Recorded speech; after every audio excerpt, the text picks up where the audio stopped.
बंद हो सारी बीएसकेवाई नवीन कार्ड नुआ आसीबो आयुष्मान हेल्थ कार्ड।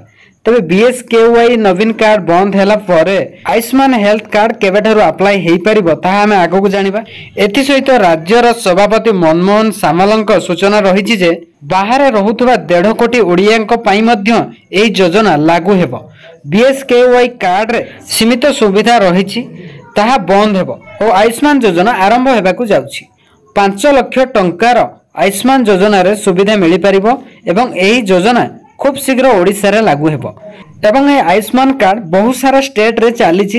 एबे किंतु ओडिशा वासी मध्य आयुष्मान कार्ड रो सुविधा पाई परिबे एवं बाहर रहउतबा ओडिशा वासींक पई मध्य आयुष्मान योजना लागू करा जिवो।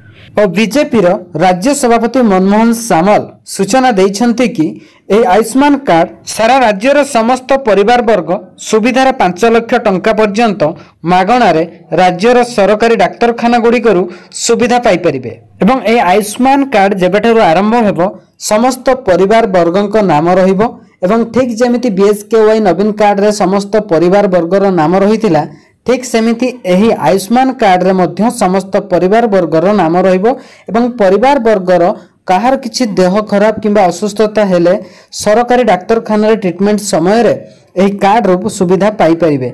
एथि सहित ओडिशावासी केमिति आयुष्मान कार्ड ऑनलाइन माध्यम रे अप्लाई करि परिबे खूब शीघ्र मध्य घोषणा करा जिवो। किंतु एही आयुष्मान कार्ड केते गुडिये स्टेट रे ऑलरेडी चाली सारिछि। खाली ओडिसा रे खूब शीघ्र मध्य आरंभ हेबो एवं ओडिशावासी मध्य एहार बेनिफिट्स खूब शीघ्र पाइबे।